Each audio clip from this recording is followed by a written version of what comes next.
Greetings out there in YouTube land. This is Morris Man, and as always, I thank you guys for coming to my channel. And today I'm going to do a very highly anticipated video. I've been meaning to do this video for like a year. So I decided I'm going to do this because when I do this and get into it, a lot of you are going to say, you know what? I thought the same thing, and I thought I was the only one that was thinking this way. And what I mean is, and the title of this video is going to be called Out of Touch with Your Customers, because the majority of the drum machines, and I'm going to talk about sound modules too, they have these demos in them. They kind of demo them. And I'm saying to myself, and many companies are guilty of this, mainly Roland and Alesis. They're notorious for this. That you're listening to the demos and they give you a category, a genre of music that they're playing in style. And like, let's just take, for instance, the Alesis SR18. I'm listening to the demos, and the majority of them are rock demos. Now, when was the last time, or even the first time, that you've heard a rock band use a drum machine? So why is there a need to do a demoing rock music when rock music do not use drum machines? Now, I'm not talking about techno bands. I'm talking about hardcore rock bands like, Van Halen, Zeppelin, things, hard rock bands, hardcore, Motley Crue, AC/DC, So I find it interesting. They even had some demos of country and western songs in the drum machine demo. I'm like, when was the last time these styles of music ever even used drum machines? That's just how, unfortunately, a lot of companies are so out of touch with their customers. It wasn't until EMU came out with Planet Fat, and Zoom came out with the Street Box, and Akai came out with the XR-20, that they said, we get it. Let's go get some guys that play in this style of music, hip hop, rap, R&B, techno, and let these guys do the demos. Finally the light bulb have went off in these corporate people's heads to realize they need to go get the people that are specialized in doing this kind of music to highlight or showcase what the drum machine can do. Because I'm imagining, a bunch of educated white folks are sitting at a corporate boardroom meeting, and they talking about how they're going to promote their product for customers that are kind of in rural areas, or should I say urban areas, and techno.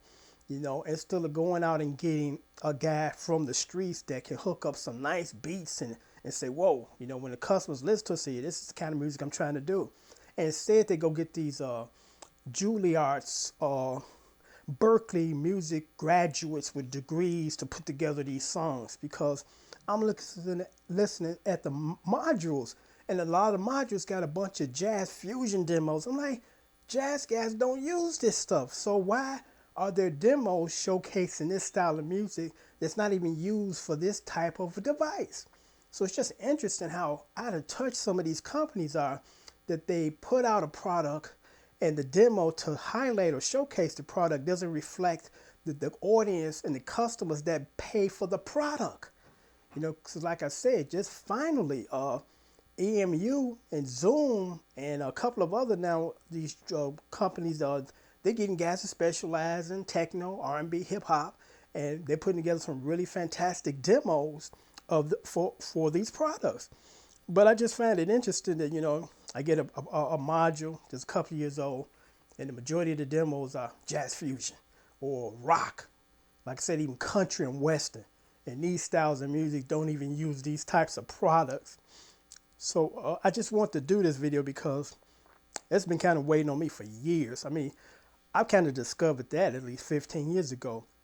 When I'm listening to these drum programs, I'm like, why is there 15 demo patterns of a rock grooves when rock guys don't use drum machines? And then the representation, and I'm just going to specify on the Alesis H or SR18, the representation for the hip hop patterns felt terribly. I'm like, this ain't hip hop. This is just something that somebody put together and assumed it to be close to being hip. But it's just interesting that you have to bring in some people that will help showcase your product, and as far as directing it towards the people that are using your product and the style that they use it in. So I'm finally glad to see that there's some guys that say, hey, we know nothing about hooking up demos for these units, so let's go get some guys that know how to do it and do it well. And still, let's go get some guys got a couple of degrees from Berkeley. They're expert in theory and composition, but when it comes to down and dirty street grooves, they know nothing. A company that I especially want to kind of give, I guess, acknowledge to is Akai.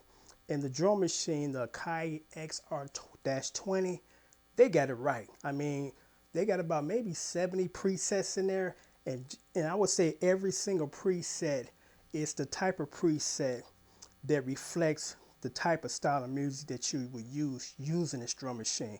They don't have any rock presets. They don't have any other presets that the style of music do not use this type of device. So I praise Akai because they got it right. They went and got some guys, and those guys specialize in hip hop groups